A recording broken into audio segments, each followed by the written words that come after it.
जिंदगी को और बेहतर बनाए। साहब महमूद आलम साहब भी हैं और उनके पेशेंट्स जो हमारे साथ आए हैं, मैं चाहूंगी कि इनके हवाले से महमूद आलम साहब कुछ बताइए कि ये जब चलकर यहाँ आ रहे थे, क्या नाम है इनका? मुश्ताक साहब।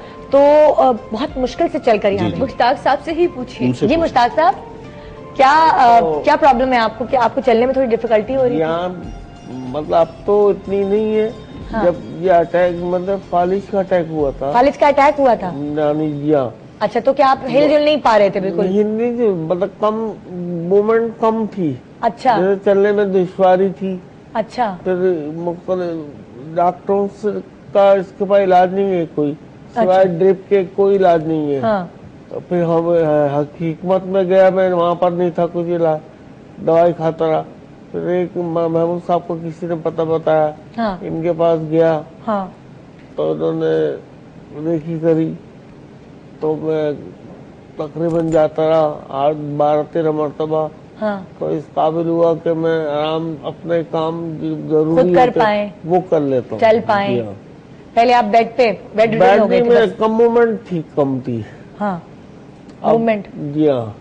अब मैं अपने आराम से की नमाज पढ़ने या दफ्तर चले आता हूँ, तो काम कर लेता हूँ अपने। अच्छा, अपने जरूरियात के काम आप खुद कर लेते हैं। तो आपको कैसा फील हो रहा है कि कितने अरसे बाद आप उठे हैं और खुद कर पा रहे हैं चीजें? बहुत अच्छा लग रहा है, यानी कि किसी का मोहताजगी तो नहीं है ना किसी की।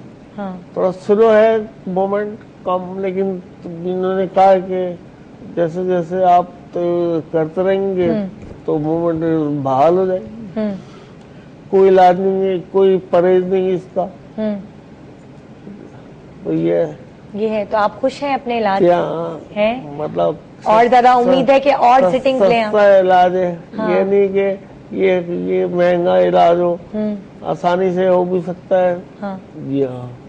जिसम जोड़ों में दर्द होता है आपको? नहीं, जो किसी में जिसम में कोई दर्द नहीं है। हाँ।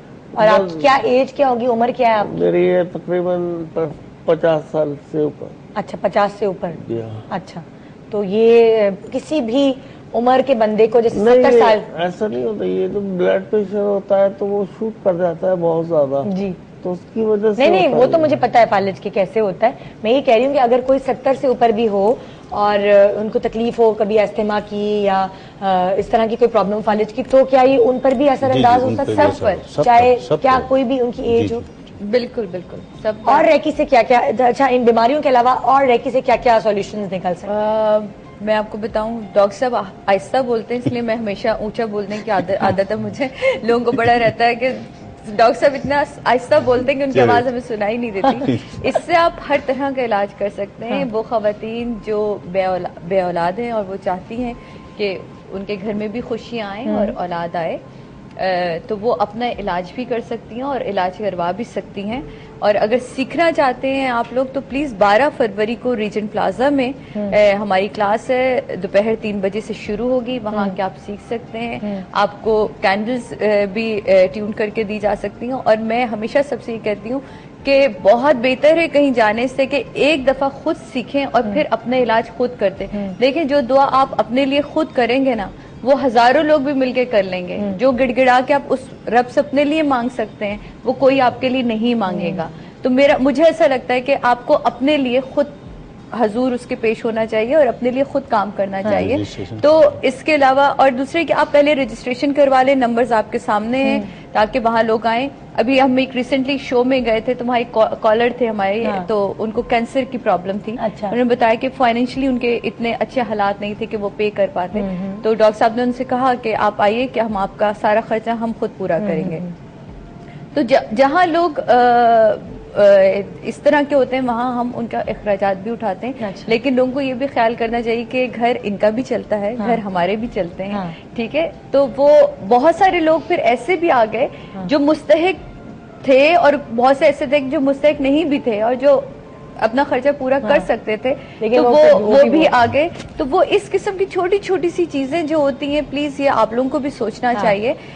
बात शुरू यहाँ से हुई थी कि इसमें और कौन कौन से इलाज हो सकते हैं। इसमें हम जाते पहले कॉलर हैं, देखते हैं वो क्या आपसे बात करना चाहते हैं, जो उनसे बात करते हैं। अस्सलाम वालेकुम, गुड मॉर्निंग पाकिस्तान। आप बहुत अच्छा प्रोग्राम कर रही हैं, अल्लाह थैंक यू।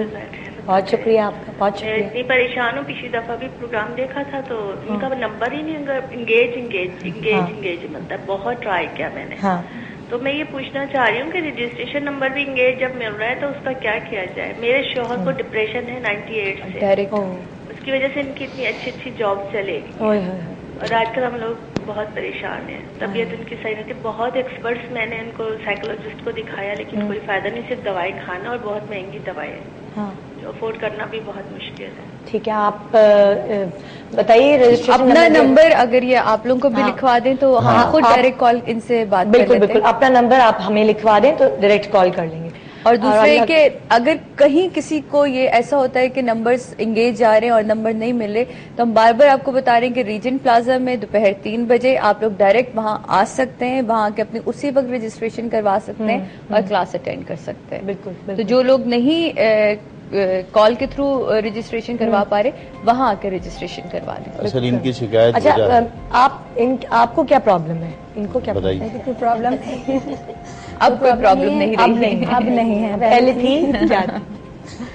जो कॉलर था मेरा तो वो कोई चल नहीं रहा था, इतना कोई ज़्यादा रिस्पांस नहीं मिल रहा था। सर को देखा टीवी पे तो इनकी क्लास ली तो समझ में आए कोई चीज़ है, तो फिर उनसे कैंडल चार्ज करवाई, वो चलाई, उससे बहुत ज़्यादा फ़र्क पड़ा। अच्छा। और क्रीम्स जो होती हैं पॉलर्स की, उसकी हीलिंग देकर उसको जब हम फेशियल या मेकअप या कोई ब्राइट बनाएंगे उसका रिजल्ट बहुत अच्छा। हाँ, बहुत पसंद करा लोगों ने। अच्छा। तो इनकी दुआ से माशाल्लाह से बहुत अच्छा चल रहा है। बहुत अच्छी चीज़ है, सबको मैं कहूँगी कि आपने भी सीखी रेकी और सीखी है। टीवी पे देख के बहुत इंस्पायर हुई थी।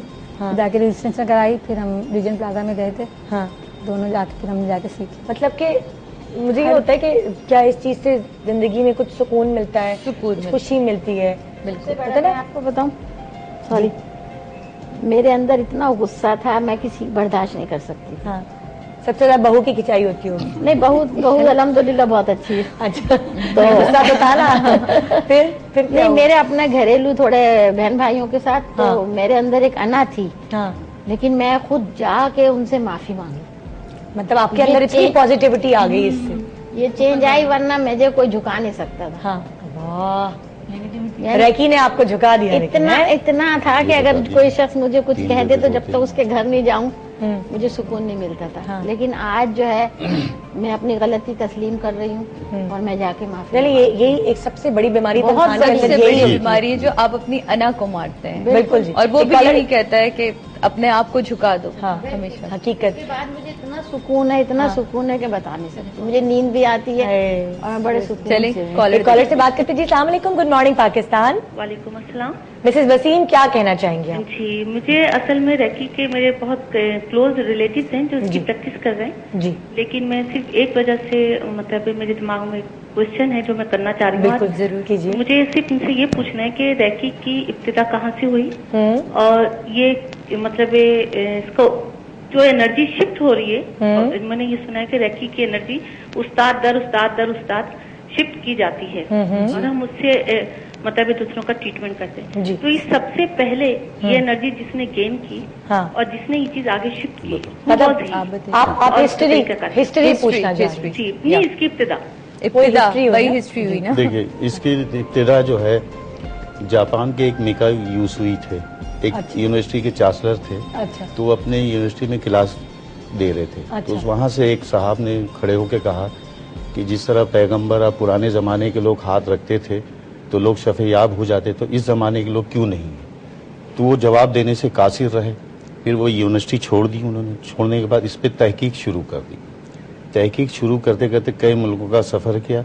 जापान के एक योकोहामा पहाड़ है, फिर वहाँ उनको एक हिदायत मिली उनके हिसाब से मजहब, तो वहाँ कम से कम 21 दिन तक वो भूखे प्यासे मुराकबत। तो वहाँ से इनको ये चीज़ अता हुई। जब वो उतर रहे थे पहाड़ से, जाने लगे, तो एक साहब देखे, कहने लगे तो भूखे हैं, इनको खाना, तो वो घर में बुला के बिठाए। तो उन्होंने कहा भाई ये तो बिल्कुल सूख गए हैं, तो इनको उबली हुई चीज़ खाना दिए। तो एक बच्ची जो खाना लेकर आई तो वो दुपट्टा बांधी हुई थी। तो आपने फरमाया इसको क्या है? उन्होंने कहा इसके दांत में दर्द जा नहीं रहा। तो उस बच्ची को बिठाने दोनों हाथ अपने हाथों से उसकी गाल पे रखा, तो उसका उस वक्त दर्द खत्म हो गया। अच्छा, तब से ये शुरू। हाँ, उसके बाद खुद भी उतर रहे थे तो घुटने में अंगूठे में चोट लग गई तो खून निकलने लगा, तो वो अपने घुटने अंगूठे में हाथ रखा तो खून बन गया। अच्छा, क्या बहुत सारे लोग इस चीज को डिनाई करते हैं? सादिया, तुम्हें मिलते हैं लोग के कि क्या है सादिया, क्या ये है बाकी नहीं, लोग है देखो जानना चाहते हैं, क्यूरियोसिटी तो सबके अंदर होती है ना। मुझसे भी कोई आके कहेगा कि ये चीज है ऐसे कर लो, तो मैं उससे पहले जानना चाहूंगी। तो मेरा ख्याल है कि अगर मैंने रेकी सीखी और तो मेरे पे फर्ज है कि मैं पहले लोगों के जो क्वेश्चंस है ना उनको क्लियर करूं, उनका जवाब दूं। ये ना मैं कहूँगी जी करके देखो तो तुम्हें पता चलेगा। नहीं, मैं पहले उनके माइंड को क्लियर करती हूँ, उनको बताती हूँ कि ये बेसिकली है क्या। जैसे कि अभी डॉक्टर साहब ने बताया कि ये जापान से इसका स्टार्ट हुआ था और ये वहां से चली है ये चीज। और ये बिल्कुल सही जैसे कि इन्होंने कहा कि ये उस्ताद होती है। ये रेकी के भी 3 लेवल होते हैं। इस तरह नहीं होता कि मैंने फर्स्ट लेवल पे सीखा और उसके बाद मैं मास्टर बन गई। नहीं, मैं मास्टर नहीं बन सकती। मास्टर ये हैं, उसके 3 लेवल जब तक आप कर लेते हैं तो अब जाके मास्टर बनते हैं और फिर आप किसी और को ट्यून कर सकते हैं। आप रेकी ट्रांसफर कर सकते हैं ताकि वो आगे करे इसको। तो बिल्कुल इसी तरह आपने सही सुना कि मास्टर से ही ये चीज आगे जाती है। लेकिन जो चीज मैं आपको क्लियर करना चाहूंगी वो ये है कि देखें, शक और शुबहात तो आप अगर किसी भी जात पे रख लेंगे तो वहाँ चीजें खराब होने ही शुरू हो जाती हैं। पॉजिटिविटी के साथ किसी भी चीज के ऊपर अमल किया जाए, किसी भी चीज, बिकॉज ये इसमें वाही चीज है जो आपके अपने ही हाथ से अपनी ही एनर्जी आप दे रहे होते हैं। तो मुझे नहीं लगता कि इसमें कहीं भी नेगेटिविटी होती है, बल्कि जितनी भी नेगेटिविटी है उसको ये दूर करता है। हिस्ट्री आपने जान ली है और इसके अलावा मजीद आप जानना चाहें तो डॉक्टर साहब के अपने हाथ की लिखी हुई किताब है।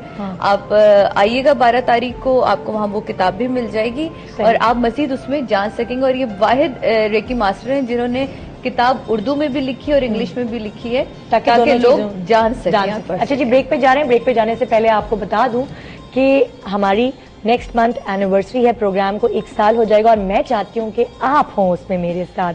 तो अगर आप चाहती हैं कि आप मेरे साथ पूरा दिन स्पेंड करें तो आप हमें 5 बजे तक, आज से लेकर ऑनवर्ड्स 5 बजे तक आप हमें कॉल कर सकती हैं, शाम 5 बजे तक, और रजिस्टर करा सकती हैं अपने आप को ताकि आप मेरे साथ एक पूरा दिन गुजार सकें। गुड मॉर्निंग पाकिस्तान, ब्रेक के बाद।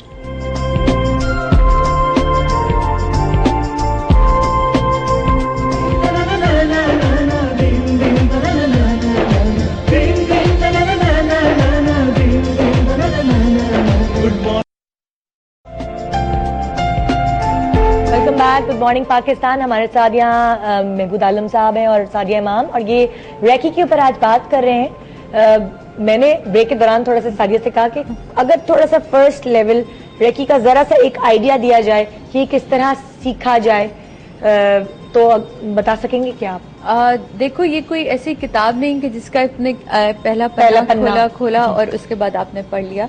ये पूरा एक प्रोसीजर है जिसके साथ ये होता है। तो वो आपको मास्टर ही आपको ट्यून करता है फर्स्ट लेवल के लिए, और उसी के लिए ही हमने 12 तारीख को ये कॉन्फ्रेंस रखी है कि वहाँ आए और वहाँ के आप लोग सीखिए। वहाँ लेक्चर्स भी होंगे ताकि आपको डिटेल में ये सारी चीजें पता चलें। हाँ, छोटी छोटी सी जो चीजों की टिप्स हैं वो हम जरूर आपको यहाँ दे सकते हैं। जैसे कि अभी उन्होंने बोला था कि उनको एंजाइटी का प्रॉब्लम है या कुछ लोग फोकस नहीं कर पाते अपने काम को, और फिर देखें एक्चुअली फोकस ना ही करना ही सबसे बड़ा डिप्रेशन है। हम जब चीजों को फोकस नहीं करते तो हम डिप्रेशन में आ जाते हैं। तो आपने फोकस कैसे करना है, एक एक चीज। मैं हमेशा हर एक को कहती हूँ, जब मेरे पास लोग मोमबत्तियां लेकर आते हैं कि जी इसको चार्ज कर दें या ये कर दें, तो मैं हमेशा कहती हूँ पर्ची पे एक दुआ लिखो, एक चीज लिखो। 10 चीजें लिख देंगे, मेरा घर भी हो जाए, इस साल मेरी बेटी की शादी भी हो जाए, इस साल मेरा ये भी हो जाए, इस साल मैं कहती हूँ देखिए मैं इन सब के लिए भी कर दूंगी, लेकिन फोकस अगर आपने एक चीज अगर माइंड में सोच ली ना कि इस साल आपको क्या चाहिए। जिस तरह डॉक्टर साहब के पास आए थे एक साहब जिनकी 4 बेटियां थी और उनकी शादी का मसला था, तो उनको हमने यही समझाया था कि आप लिखें कि सिर्फ मुझे अभी अपनी बेटी की शादी के लिए ही मोमबत्तियां चार्ज करवानी है। तो उन्होंने वही लिखा कि मैं ये मोमबत्तियां चार्ज इसलिए करवा रहा हूँ कि मेरी जो 4 अल्लाह ने रहमतें अता की हैं, मैं उनको बाइज्जत तौर पे उनके अच्छा, अब वो चार बेटियों के लिए माशाल्लाह वो 40 मोमबत्तियां पूरी होने से पहले ही उनकी बड़ी बेटी की शादी हुई जनवरी में। और अब अच्छा, वो मोमबत्तियां चार्ज कराते हैं अगर, तो क्या होता है, रोज जलाना होता है अपने घर? डेली आपने रोज जलानी है उसको। एक मोमबत्ती को डेली एक टाइम रखना चाहिए रोजाना। रात को जिस वक्त आपने पहले दिन मोमबत्ती जलाई है, वो 12 बजे हो, वो रात 1 बजे हो, वो एक टाइम पे जलाएं। वो मोमबत्ती इसलिए होती है कि देखिए एक नॉर्मल मोमबत्ती है, वो कितनी देर तक जलेगी। आपके घर में लोड शेडिंग जाती है तो वो मोमबत्ती आपकी 1 घंटा 2 घंटा या 3 घंटा चलती है। लेकिन अगर आपके घर में नेगेटिविटी है, किसी ने